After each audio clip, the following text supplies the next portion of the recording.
سب سے پہلی بات یہ کہ جو پہلی نشست کے اندر پہلا عقیدہ بیان کیا گیا تھا کہ اللہ رب العزت ایک ہے، اس کی ذات، صفات اور احکام کے اندر اس کا کوئی شریک نہیں. یہ ہمارا عقیدہ اور نظریہ ہے کہ اللہ رب العزت ایک ہے. اب کوئی شخص اس سے ہٹ کر کے عقیدہ رکھے گا، اس کا تعلق اسلام سے نہیں ہوگا، وہ دائرہ اسلام سے خارج ہوگا. اب مثال کے طور پہ کوئی یہ کہے کہ نہیں 2 خدا ہے، یا پھر یہ کہے کہ 33 کروڑ دیوی اور دیوتا ہے، تو ایسے لوگوں کا تعلق اسلام سے نہیں ہے. اب یہاں پر ایسا کیوں کہ ایک ہی خدا ہے؟ اس پر دلائل بہت زیادہ ہے، لیکن صرف عقل میں آنے والی بات جو اللہ رب العزت نے قرآن مقدس کے اندر بیان فرمائی ہے وہ میں آپ کے سامنے پیش کروں کہ اللہ صرف ایک کیوں ہے، خدا ایک کیوں ہے، زیادہ کیوں نہیں. تو اللہ نے ارشاد فرمایا لو کان فیہما آلہۃ الا اللہ لفسدتا، یعنی اگر زمین و آسمان کے اندر اللہ کے سوا کئی اور زیادہ خدا ہوتے، کئی زیادہ خدا ہوتے تو ضرور فساد پیدا ہو جاتی، خرابی پیدا ہو جاتی. یعنی کیا مطلب؟ سورج اپنے وقت پر نکل رہا ہے، سورج اپنے وقت پر ڈوب رہا ہے، یہ بتا رہا ہے کہ اللہ کی ذات صرف ایک ہے. چاند اپنے وقت پر نکل رہا ہے، یہ بتا رہا ہے کہ اللہ کی ذات صرف ایک ہے. ستارے اپنے وقت پر چمک رہے ہیں، یہ بتا رہے ہیں کہ اللہ رب العزت کی ذات صرف ایک ہے، خدا صرف ایک ہے. اب اگر 2 خدا مانے یا پھر دوسروں کے نظریات کے مطابق 33 کروڑ دیوی اور دیوتا مانے تو ایک اختلاف اور فساد کہاں پیدا ہوگا؟ ایک خدا یہ کہے گا کہ میں مشرق سے سورج کو نکالوں گا، دوسرا خدا یہ کہے گا کہ نہیں میں مغرب سے سورج کو نکالوں گا. ایک خدا یہ کہے گا کہ میں رات کے وقت چاند کو نکالوں گا، دوسرا خدا یہ کہے گا کہ میں صبح کے وقت چاند کو نکالوں گا. ایک خدا یہ کہے گا کہ میں رات کے وقت ستاروں کو جگمگاؤں گا، اور ایک خدا یہ کہے گا کہ میں صبح کے وقت ستاروں کو جگمگاؤں گا. تو یہ نظام ہستی تہو بالا ہو جائے گا، یعنی فساد پیدا ہو جائے گا. لیکن سورج اپنے وقت پر نکل رہا ہے، چاند اپنے وقت پر نکل رہا ہے، ستارے اپنے وقت پر جگمگا رہے ہیں. یہ ساری باتیں اس بات کی طرف اشارہ کر رہی ہے کہ اللہ رب العزت یعنی خدا صرف ایک ہے. یہ عقیدہ اور ہمارا نظریہ ہے. اب دوسرا عقیدہ اور نظریہ کیا ہے کہ ہر کمال و خوبی کا جامع اللہ رب العزت ہے، اور اللہ رب العزت کی ذات ہر عیب سے پاک ہے. ہر کمال و خوبی کا جامع اللہ رب العزت ہے، اور اس کی ذات ہر عیب سے پاک ہے. یعنی عیب مثال کے طور پہ جھوٹ بولنا، غیبت کرنا، چغلی کرنا، حسد کرنا یا ظلم کرنا وغیرہ وغیرہ، یہ ساری چیزیں عیب کے اندر شمار کی جاتی ہیں. اس وجہ سے یہ ساری چیزیں اللہ رب العزت کی قدرت کے تحت شامل نہیں ہیں، محال ہے. تحت قدرت آنا یہ محال ہے. اب یہاں پر دیوبندیوں کی طرف سے، وہابیوں کی طرف سے اور دیگر اہل مذاہب اور دیگر لوگوں کی طرف سے ایک مغالطہ یہ دیا جاتا ہے کہ اگر ہم ان محال چیزوں کو اللہ رب العزت کی قدرت کے تحت نہیں مانیں گے تو اللہ رب العزت کی قدرت ناقص ہو جائے گی، یعنی ادھوری ہو جائے گی. یہاں پر مسئلہ ایسا نہیں ہے کہ اگر ہم محال چیزوں کو اللہ رب العزت کی قدرت کے تحت نہیں مانیں گے، یعنی جھوٹ نہیں مانیں گے تو اس کی قدرت محال ہو جائے گی. یہ مسئلہ نہیں ہے، بلکہ یہاں پر نقصان قدرت کا نہیں، نقصان تو اس محال چیز کا ہے جو اللہ رب العزت کی قدرت کے تحت آنے کی صلاحیت نہیں رکھتی ہے.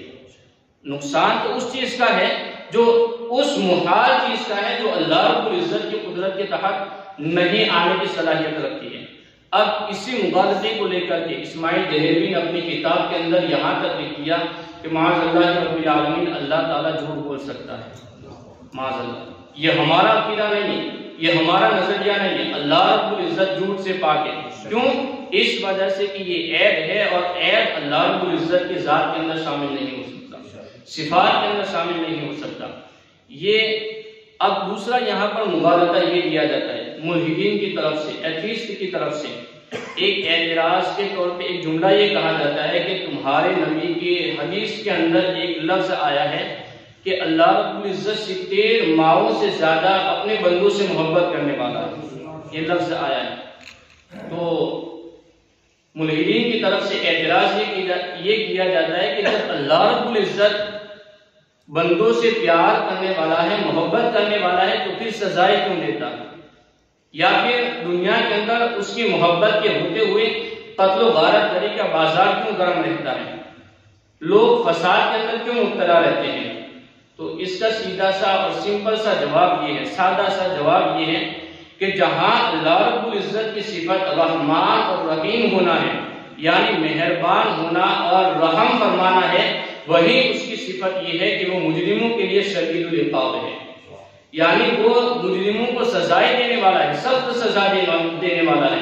اللہ رب العزت نے کچھ قیود رکھی ہے، کچھ حدود رکھی ہے، اگر کوئی بندہ ان حدود کو توڑ کر کے آگے جائے گا، کراس کرے گا، تو پھر اللہ رب العزت سزا دے گا۔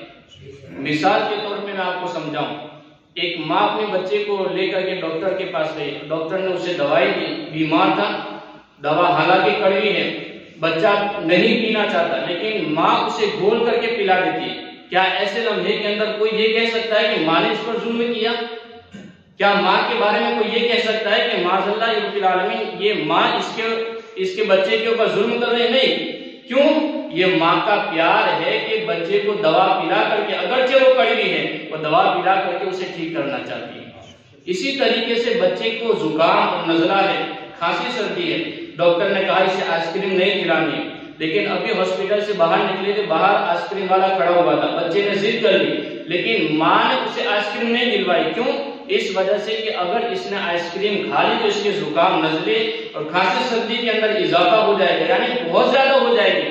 تو یہاں پر جس طریقے سے اعتراض نہیں کیا جا سکتا کہ ماں نے ظلم کیا ہے، اسی طریقے سے بلا تشبیہ و تمثیل اللہ رب العزت کی ذات پر بھی اعتراض نہیں کیا جا سکتا، کیونکہ اللہ رب العزت جہاں رحمان اور رحیم ہے، وہاں پر شدید العقاب بھی ہے، یعنی مجرموں کو سزائیں دینے والا ہے، تاکہ یہ جو گنہگار بندے ہیں انہیں میں سزا دوں تو کہیں یہ لوگ سزا نہ دینے کی وجہ سے صراط مستقیم سے بھٹک نہ جائے، یعنی راہ راستوں کو چھوڑ نہ جائے۔ اب دوسری بات یہاں پر میں یہ عرض کروں، دوسرا یہ اعتراض، اس کے اندر ایک لفظ بیان کیا جائے کہ اللہ رب العزت 70 ماؤں سے زیادہ محبت کرنے والا ہے، تو یہ لفظ 70 ماؤں کا جو لفظ بولا جاتا ہے یہ حدیث کے اندر نہیں، حدیث کے اندر یہ 70 ماؤں والا لفظ نہیں کہ اللہ 70 ماؤں سے زیادہ محبت کرتا ہے۔ ہاں بخاری شریف کے اندر اتنا ضرور موجود ہے کہ اللہ اپنے بندوں سے ماں سے زیادہ محبت کرتا ہے، صرف اتنا موجود ہے، 70 ماؤں کا لفظ موجود نہیں، یہ ایک بات ہو گئی۔ اب دوسری بات یہاں پر یہ بیان کی جاتی ہے کہ ظلم کیوں ہو رہا ہے اس کی محبت کے ہوتے ہوئے۔ اب یہاں پر یہ اعتراض مسلمانوں پر ہوتا ہی نہیں کہ اللہ رب العزت کی محبت کے ہوتے ہوئے ظلم کیوں ہوتا ہے، کیوں؟ اس وجہ سے کہ مسلمانوں کے پاس آخرت جیسا بہترین عقیدہ موجود ہے۔ اب جس کے پاس آخرت جیسا بہترین عقیدہ موجود نہیں ہے، ان کے یہاں اس کا آخرت کا تصور نہیں ہے، ان کے اوپر اعتراض ہوتا ہے کہ اگر مجرم نے جرم کر لیا اور اپنے جرم کے اندر وہ کامیاب ہو گیا اور مر گیا، یا پھر دنیا کی کچہریوں کے اندر اس نے جھوٹ بول لیا، کسی کو رشوت دے دی، کسی کو پیسہ دے دیا، یا پھر اس نے جھوٹ بول کر کے کسی کو خرید کر کے وہ اپنے جرم کے اندر کامیاب ہو گیا، بچ گیا اور دنیا کے اندر وہ مر گیا۔ اب وہ لوگ جو اعتراض کرتے ہیں کہ ظلم کیوں ہو رہا ہے، اب یہ بتائے کہ مجرم جو مظلوم ہے ان کو انصاف کون دلوائے گا، کب دلوائے گا اور کہاں دلوانے والا ہے؟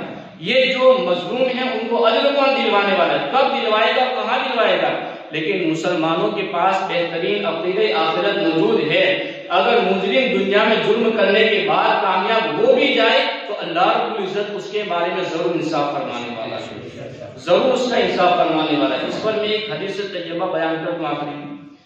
آقا کریم صلی اللہ علیہ وسلم نے ارشاد فرمایا، یود اہل العافیۃ یوم القیامۃ حین یؤتی اہل البلاء الثواب لو ان جلودهم كانت قرضت في الدنيا بالمقارض، یعنی کیا مطلب؟ سکھی لوگ قیامت کے دن جب دکھیوں کو ثواب ملتا ہوا دیکھیں گے تو یہ خواہش کریں گے کاش ان کے جسم دنیا کے اندر کینچیوں کے ذریعہ چیرے گئے ہوتے، کینچیوں کے ذریعہ چیرے گئے ہوتے، یعنی اس طریقے سے دکھی لوگ قیامت کے میدان میں انہیں ثواب دیا جائے گا تو سکھی لوگ ان کے اوپر حسرت، ان کی طرف حسرت بھری نگاہوں سے دیکھ کر کے یہ خواہش کریں گے کاش ہمیں بھی دنیا کے اندر کینچیوں کے ذریعہ چیر دیا جاتا۔ لیکن جن کے یہاں آخرت کا تصور نہیں ہے ان کا مجرم تو چھوٹ گیا، ان کا مجرم تو کامیاب ہو گیا، لیکن جن کے یہاں آخرت کا تصور ہے ان کا مجرم کامیاب نہیں ہوا، رب کی بارگاہ میں اس کے بارے میں ضرور انصاف لیا جائے گا۔ اس وجہ سے میں دعوت فکر دینا چاہوں گا ان لوگوں کو بھی جن کے پاس اسلام جیسا مذہب نہیں ہے، میں انہیں کہنا چاہوں گا اسلام کے دامن سے وابستہ ہو جاؤ، اللہ تمہیں ہر جگہ کامیابی عطا فرمائے گا۔ اللہ رب العزت ہمیں عمل کرنے کی توفیق عطا فرمائے، عقائد کی اصلاح کی توفیق عطا فرمائے۔ السلام علیکم ورحمۃ اللہ۔